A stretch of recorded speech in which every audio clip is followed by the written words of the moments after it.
Hello नमस्कार दोस्तों, स्वागत है आप सभी का गरो एकेडमी पर। आशा करता हूँ आप सब बहुत ही अच्छे होंगे। आज हम सब यहाँ एकत्रित हुए हैं डीएलएड एंट्रेंस एग्ज़ाम की प्रिपरेशन के लिए। अभी डीएलएड एंट्रेंस एग्ज़ाम में कैसे कैसे क्वेश्चन आते हैं वो सभी मैं आपको बताने का काम करूँगा। आज हम एक सब्जेक्ट के बारे में बात करेंगे जिसका नाम है ज्योग्राफी। ज्योग्राफी यानी भूगोल। अभी इसी ज्योग्राफी से जो जो क्वेश्चंस हैं आपके, उनके बारे में हम लोग बात करेंगे। प्रैक्टिस सेट के अंदर 10 क्वेश्चन हैं, फिर 10 के 10 आप हमारे साथ कवर करेंगे। लेकिन इससे पहले आपको सिलेबस ज़रूर पता होना चाहिए कि सिलेबस में ये सब्जेक्ट हैं। और मेरे साथ एक बहुत बड़ी टीम है जो आप सभी को ये सारे सिलेबस या सब्जेक्ट्स कराने का काम करेगी।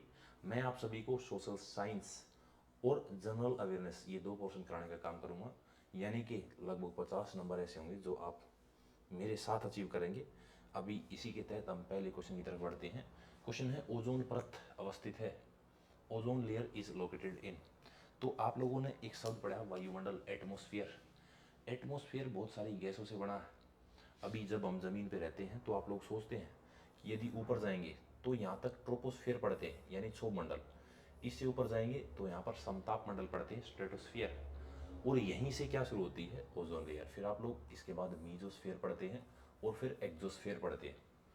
ये वायुमंडल है। इसी वायुमंडल से क्वेश्चन है कि ozone layer is located in. लेकिन ओजोन लेयर के बारे में एक दो बातें और याद रखेंगे। ओजोन लेयर से सड़ी हुई मछली जैसी गंध आती है और इसे डोबसन में मापा जाता है। डोबसन में ये हानिकारक किरणों से यानी जो यूवी रेज, अल्ट्रावायलेट रेज, इनसे हमारी सुरक्षा करती है। और ये अल्ट्रावायलेट रेज आती कहाँ से है, तो सूर्य से आती है।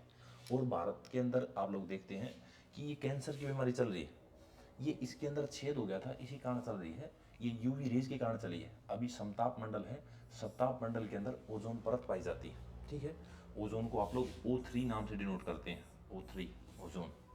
आगे बढ़ते हैं अगले क्वेश्चन की तरफ। अगला क्वेश्चन है, निम्न में से कौन सी नदी समुद्र में नहीं मिलती है। यानी इनमें से कौन सी नदी समुद्र में नहीं मिलती। लेकिन अगर मैं गंगा की बात करूं तो गंगा तो समुद्र के अंदर मिलती है, बंगाल की खाड़ी में गिरती है। गोदावरी ये भी बंगाल की खाड़ी में गिरती है। नर्मदा ये अरब सागर के अंदर गिरती है। लेकिन यमुना क्या है, यमुना एक ट्रिब्यूटरी रिवर है या सहायक नदी है। देखो दो तरीके की नदियां हैं, एक तो यहाँ से नदी आ रही है, इस नदी के अंदर कोई और नदी आई और वो मिल गई। अभी एक नदी है जो इसके अंदर आई वो मिल गई, तो वो क्या कहलाती है, ट्रिब्यूटरी यानी सहायक नदी। लेकिन अभी इसी से एक नदी निकल गई जो इसके अंदर से पानी निकाल रही है, तो ये क्या होगी, डिस्ट्रीब्यूटरी। तो ऐसे ही एक नदी है यमुना। यमुना गंगा की सहायक नदी है और भारत में सबसे बड़ी सहायक नदी भी यमुना ही है। यमुनोत्री ग्लेशियर से निकलती है और इलाहाबाद ये प्रयागराज के अंदर ये गंगा में जाकर मिल जाती है। तो इसी कारण ये समुद्र में नहीं गिरती और सारी की सारी समुद्र के अंदर गिरती है। अगले क्वेश्चन पर बात करते हैं हम लोग। अगला 10 डिग्री चैनल पृथक करता है। अब ये डिग्री क्या होता है, चैनल क्या होता है। आप लोग देखते हैं ये पृथ्वी है, इसी पृथ्वी में आप लोग यहाँ पर भूमध्य रेखा पढ़ते हैं। फिर 23 डिग्री पे 23 डिग्री, 23.5 डिग्री पर आप लोग मकर रेखा और कर्क रेखा के बारे में बात करते हैं। अभी ऐसे ही डिग्रियाँ हैं, चैनल हैं, तो 1 डिग्री चैनल है, 10 डिग्री चैनल। अभी आप लोगों ने भारत के बारे में देखा होगा, भारत यहाँ स्थित है नॉर्दर्न हेमिस्फीयर के अंदर। और यहीं पर हमारा एक राज्य है, एक यूनियन टेरेटरी है जिसको आप लोग अंडमान निकोबार के नाम से जानते हैं।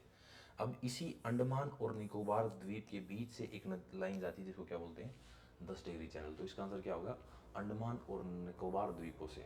ठीक है, आगे बढ़ते हैं अगले क्वेश्चन की तरफ। कन्याकुमारी निम्नलिखित इसमें से कहाँ स्थित है, कन्याकुमारी। अभी आप लोगों ने पता है भारत का सबसे दक्षिणी बिंदु कन्याकुमारी। और यहाँ पर एक राज्य जिसका नाम क्या है, तमिलनाडु। इधर केरल हो गया, तो आप लोग याद रखेंगे तमिलनाडु। तो इसके अंदर ऑप्शन में कहाँ पे है, तमिलनाडु के अंदर। कन्याकुमारी कहाँ स्थित है, तमिलनाडु के अंदर। आइए अगले क्वेश्चन की तरफ बढ़ते हैं हम लोग। विश्व का सबसे बड़ा महाद्वीप। महाद्वीपों की यदि मैं बात करूं तो ऐसे आप लोगों को थोड़ा सा डिनोट करेंगे माइंड के अंदर कि भाई ये तो नॉर्थ अमेरिका है, ये साउथ अमेरिका है, यहाँ पर यूरोप है, यहाँ पर आप लोग अफ्रीका के बारे में पढ़ते हैं, फिर यहाँ पर आप लोग एशिया के बारे में पढ़ते हैं। तो ये सारे के सारे महाद्वीप हैं। यहाँ पर एक आप लोग ऑस्ट्रेलिया पढ़ते हैं और एक अंटार्कटिका महासागर पढ़ते हैं, अंटार्कटिका महाद्वीप भी पढ़ते हैं। ठीक है, तो इस तरीके से द्वीपों को कैटेगराइज किया गया है। क्वेश्चन पूछा सबसे बड़ा द्वीप कौन सा है, लार्जेस्ट कॉन्टिनेंट। तो अगर मैं लार्जेस्ट कॉन्टिनेंट की बात करूँ तो एशिया।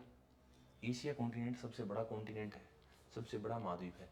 उत्तरी अमेरिका और दक्षिण अमेरिका दोनों को मिलाएंगे तो अलग बात है, लेकिन ये दोनों तो अलग अलग महाद्वीप। आइए अगले क्वेश्चन की तरफ बढ़ते हैं हम लोग। अगला, भारत में सर्वाधिक वर्षा वाला स्थान मोसिनराम किस राज्य के अंदर स्थित है?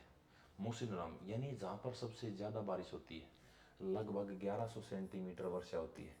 इसी कारण इसको बोला जाता है भारत का मोसिनराम, या फिर भारत की चेरापूंजी, चेरापूंजी, या भारत की छछरौली, छछरौली भी बोलते हैं इसको। ये क्या है? ये भारत की चेरापूंजी छछरौली क्या है भाई? तो याद रखेंगे, यहाँ पर सबसे ज़्यादा वर्षा होती है। अभी वर्षा होती कहाँ पर है? तो मेघालय के अंदर। मेघालय के अंदर गारो खासी जयंतिया की पहाड़ियाँ भी है और ट्राइब्स भी हैं। गारो खासी जयंतिया, गारो खासी जयंतिया, ये कहाँ पर है? तो आप लोग याद रखेंगे मेघालय के अंदर है। इसी मेघालय के अंदर आप लोग पढ़ते हैं एक नोकरेक नेशनल पार्क।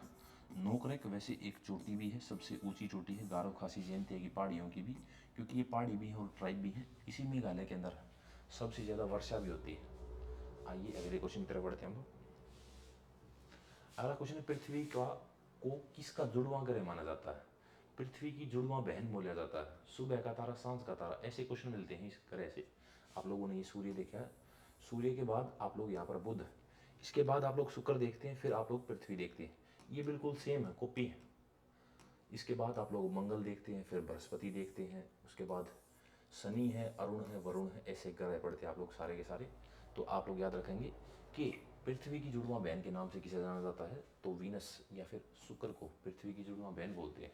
अगर क्वेश्चन पूछे कि भाई सुबह का तारा, मॉर्निंग स्टार, या पूछे इवनिंग स्टार, तो भी क्या आंसर लगाएंगे आप लोग? तो भी आप लोग शुक्र आंसर लगाएंगे। ओके, आइए आगे बढ़ते हैं हम लोग अगले क्वेश्चन की तरफ। अंटार्कटिक वृत्त किस गोलार्ध में स्थित है? अभी शब्द है अंटार्कटिक, मैंने अभी बताया था। अगर मैं इसको पृथ्वी मान लूँ और पृथ्वी पर महाद्वीप बनाऊँ, तो महाद्वीपों में आप लोग देखेंगे ये उत्तरी अमेरिका, ये दक्षिणी अमेरिका, यहाँ पर यूरोप है, यहाँ पर एशिया, यहाँ पर अफ्रीका और यहाँ पर ऑस्ट्रेलिया। अभी यहीं पर अंटार्कटिका है और ये महासागर भी है और महाद्वीप भी है। यहाँ पर है आर्कटिक और ये है अटलांटिक।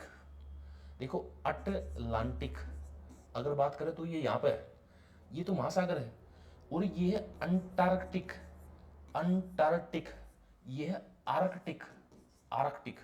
ठीक है, तो आप लोग याद रखेंगे, इसको दो भागों में तोड़ेंगे तो क्वेश्चन पूछा है जो अंटार्कटिक, अंटार्कटिक है वो किस गोलार्ध के अंदर है? इसको आप लोगों ने नॉर्दर्न हेमिस्फीयर पढ़ा और इसको आप लोगों ने साउदर्न हेमिस्फीयर पढ़ा, तो हमें आंसर पता चल गया। साउदर्न यानी दक्षिणी, दक्षिणी हेमिस्फीयर के अंदर क्या स्थित है? अंटार्कटिक स्थित है। आइए आगे बढ़ते हैं अगले क्वेश्चन की तरफ। पृथ्वी अपने अक्ष पर चक्कर कब पूरा करती है? अगर पृथ्वी देखो, पृथ्वी वैसे तो सूर्य की चारों तरफ भी घूमती है, साथ साथ अपनी एक्सेस में भी चक्कर लगाती है। जब अपनी एक्सेस में चक्कर लगाती है तो उससे दिन और रात होते हैं।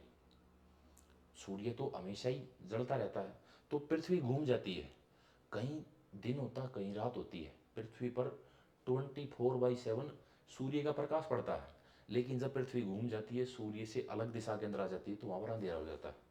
तो इसी से क्वेश्चन पूछा है कि पृथ्वी जो है वो अपने अक्ष पर कितनी देर में पूरा कंप्लीट चक्कर लगाती है? तो वैसे तो इसका आंसर है 23 घंटे, 23 आवर 56 मिनट 4 सेकेंड। वैसे इसका आंसर एग्जैक्ट तो ये है, लेकिन इसके अंदर ऑप्शन में 24 आवर, 24 घंटे, तो आंसर लगाएंगे 24 घंटे। ओके, आइए आगे बढ़ते हैं अगले क्वेश्चन की तरफ। पृथ्वी का ठोस भाग क्या कहलाता है? ठोस भाग यानी ठोस क्या होता है भाई? अभी ये ठोस है, अगर मैं इसको मारूंगा तो ये ठोस है, लेकिन कुछ चीजें ऐसी हैं जो लिक्विड फॉर्म में है, जिसके अंदर मैं अगर हाथ डालूंगा, उसको मारने का प्रयत्न करूंगा तो उसके अंदर चला जाएगा।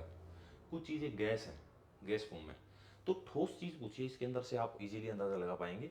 जो क्षोभ मंडल है वो तो वायुमंडल का हिस्सा है, अभी मैं क्षोभ मंडल के अंदर खड़ा हूँ, तो ये तो ठोस है नहीं।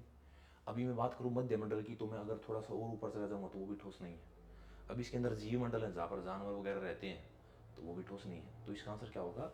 सतह मंडल या भूमंडल, यानी पृथ्वी, जमीन पर मैं मारूंगा तो ये ठोस है। ओके, तो ये हमारे भाई आज के प्रैक्टिस सेट के ज्योग्राफी के क्वेश्चंस या भूगोल के क्वेश्चन। तो आज के लिए इतने ही क्वेश्चंस के बारे में बात करेंगे और बातें करेंगे नेक्स्ट क्लास में।